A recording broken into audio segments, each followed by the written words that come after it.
For this video, I'm going to be discussing the Types of Hdr Actions, and in particular, I'll be discussing the non-ACR actions.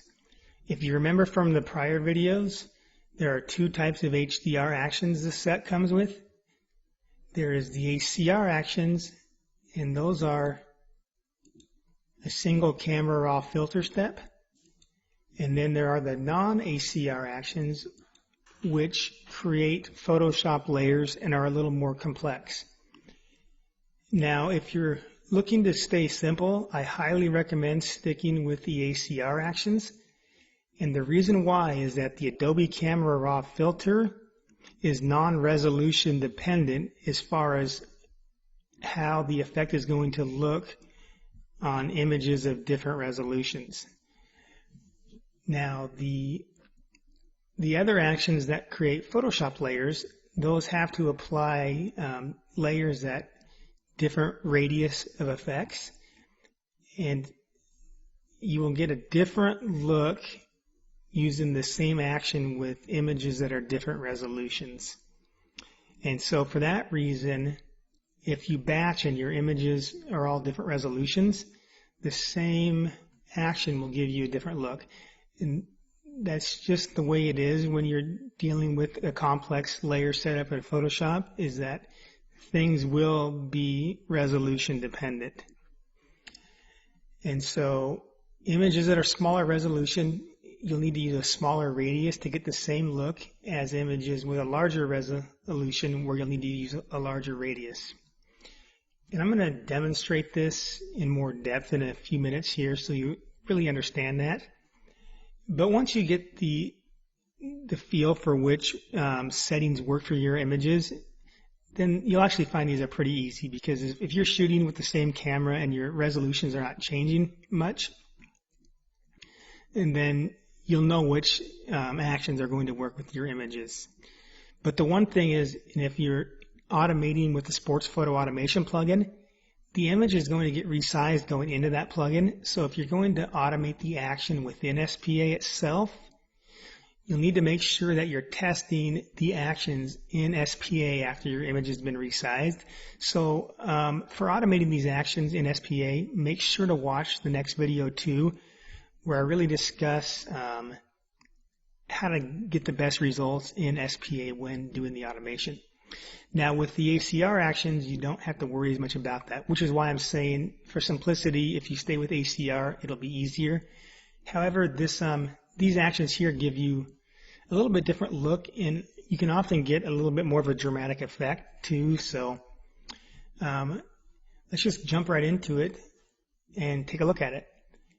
So as I mentioned in a prior video, if you're doing these on easy green screen extractions, then you'll want to make sure you merge these into a single layer. So in your easy green screen panel, just select merge all. And you can use these same actions for images that are not green screen too. I mean, just for landscape images or whatever else, you can certainly use these. So, but just keep in mind, if you're doing extractions, make sure you are on a single layer image. So if you don't know where to start, a good starting point is the standard strength with a radius of 10. Now these are pretty strong on the effect as compared to the ACR. The strongest here will be stronger than the level 10 on the ACR. This effect can be pretty strong. So I generally use either weak or standard. I'm just going to start with standard 10, and let's play this and see what it looks like.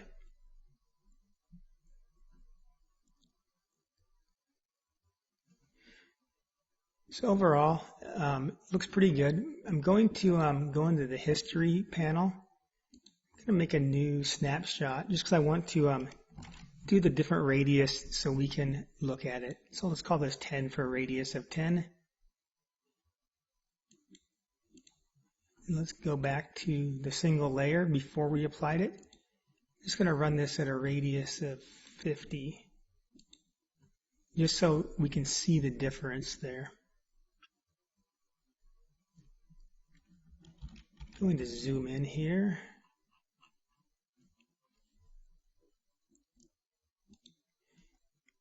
All right, so I used this strength of strong on the both times I ran it, but we're looking at 50 here. If I go to 10, you see that the width of those highlights and shadows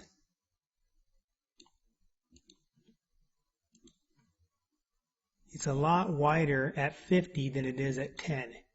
Even though the effect is applied strong on both, the width of the effect is more on the higher radius for the different options that you have to run. Now, what the strength does is different than the width. It'll have an effect similar to if we turn the opacity down of the this whole group. So we were at standard, so weak may look somewhere in here for the effect, whereas strong would actually be stronger than this. So like I say, the strong goes pretty strong. And with this action, this is done in a group above here with the thought that you can turn the opacity of this down to get the strength you want. Now with a cutout, one thing, if you are using this full strength, I recommend actually turning this bottom layer off, because if you have edges of transparency and you're doubling up on those by duplicating the layer, any flaws on the edges or any edge fringing, you're going to double up on that. So just keep that in mind. If you're doing cutouts, it's better to actually lose this top layer. By default, it's still on, and that's because, like I say, these actions are meant for more than just cutouts. They're meant for landscape images or anything else as well. Let's move on here. Going to discuss actually modifying, or actually what you have to adjust in here. Before I do that, I'm going to throw this away because I don't actually like that effect at 50. I was just showing you the maximum. Let's go to 10. Actually, let's go up to 15.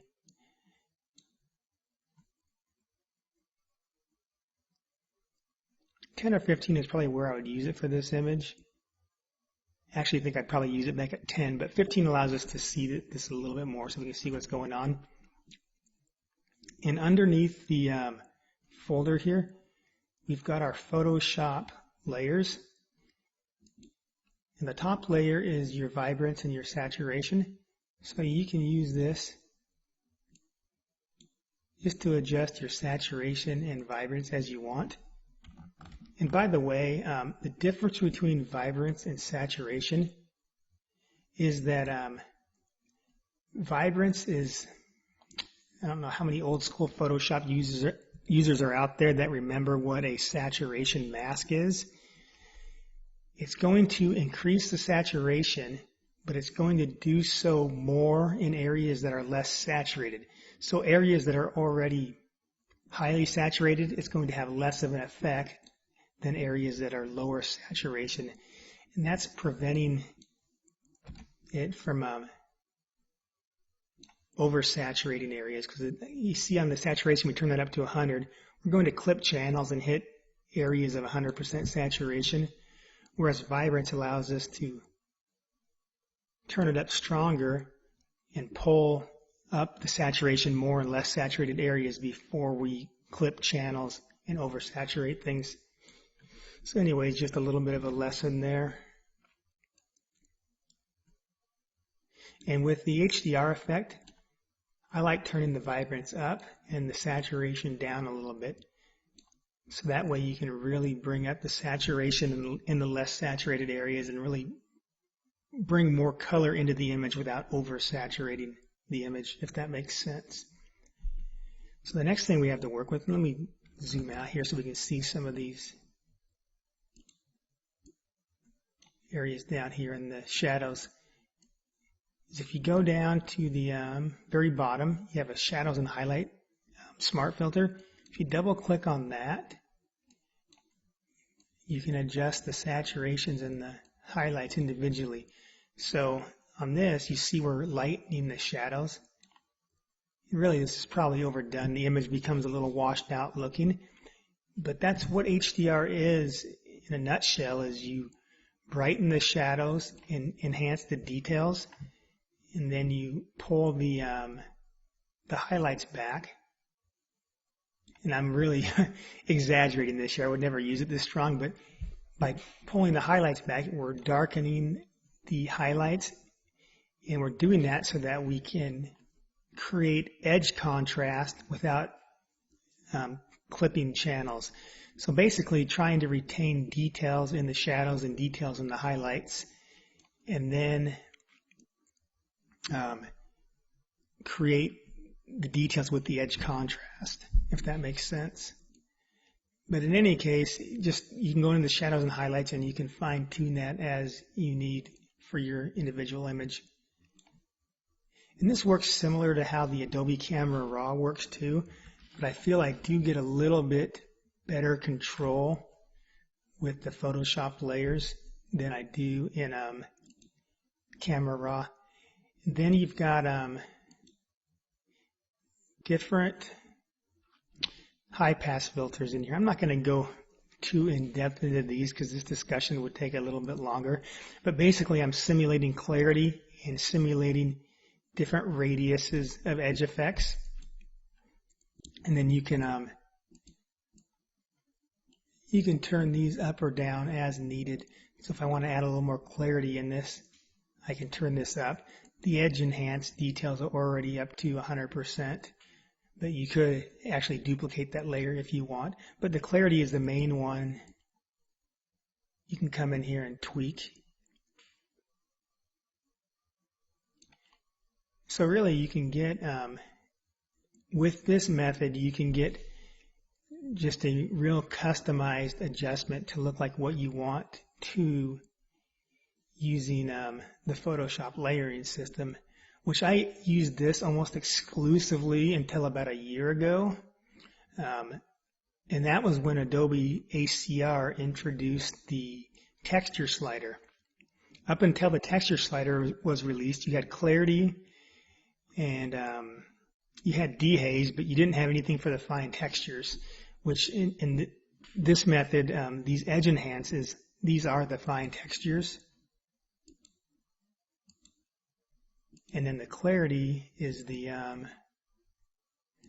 larger radius effect. And so, like I say, this is using old school Photoshop methods that I've been doing for over 10 years. So another thing you can do too with these actions, I'm going to throw this away just so I can start over.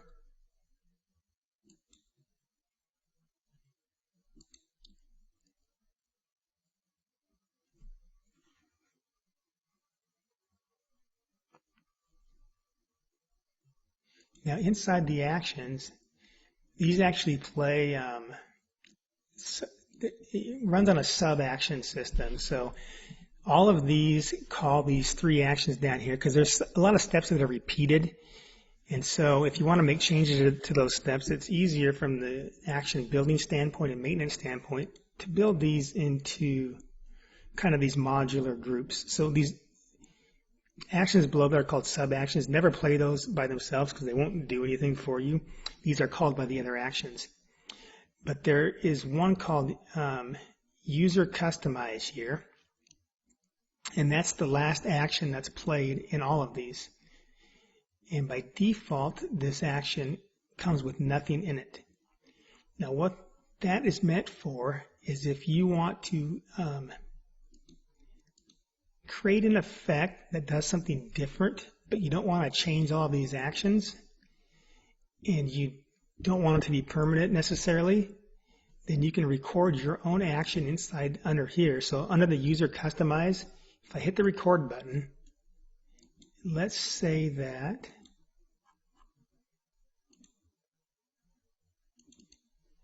you wanted to not have as much of an effect as pulling the shadows up because you want a little more contrast in your image. So let's move this down to 10% and hit OK.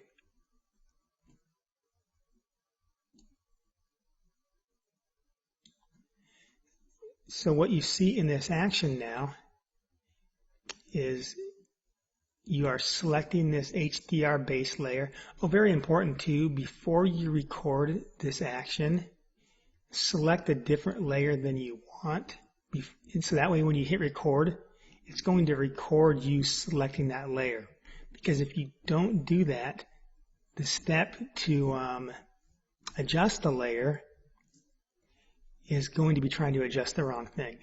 So in this user customizable action now, we selected the HDR base layer, and then we set the filter effects and turn the shadows down to 10%.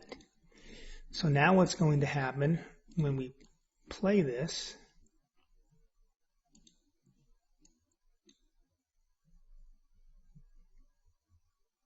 now it should automatically put those shadows at 10% now, which it did. And since this user customize action is included in every one of these, it doesn't matter which one we choose. Let's choose strength of 20 or radius of 20, for example.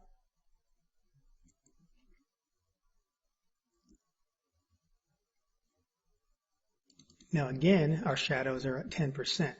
So this is just a way to customize the actions for yourself for the purpose that you need, and to do so in a temporary manner so you're not having to adjust all of them, and so that you're not adjusting them so that way you can undo it easily if you want to.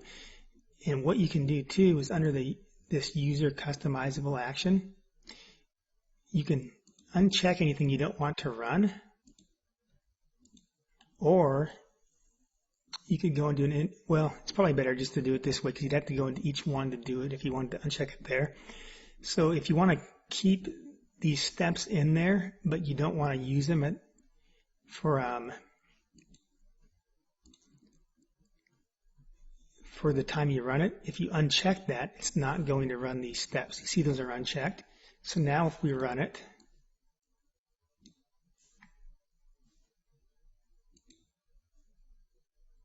we should be back to our default of 24 for the shadows, which we are. And so if we wanted to next time run it with that 10% that we saved it as, just turn it back on again. Like I say, it doesn't matter which one we do because that user customized action applies to everything.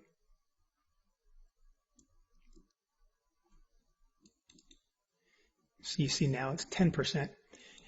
And so this user customize is really powerful, and you can do a lot more than what I just did there. If you wanted to add your own layers, you could adjust vibrance and contrast to what you want. You could adjust the opacity of this top layer if you wanted to tone the effect down. But anything you want to do, you can record into this action, and it's going to apply to all of the actions. And then you could always just go and throw these layers away if you don't need them in the future. So anyway, I think that covers this pretty well. But like I mentioned, if you're going to automate these in SPA, be sure to watch that SPA video because I'm going to show you how to test your actions within SPA to make sure that the settings, and in particular the radius, is going to work for the SPA template that you're going to be running these in.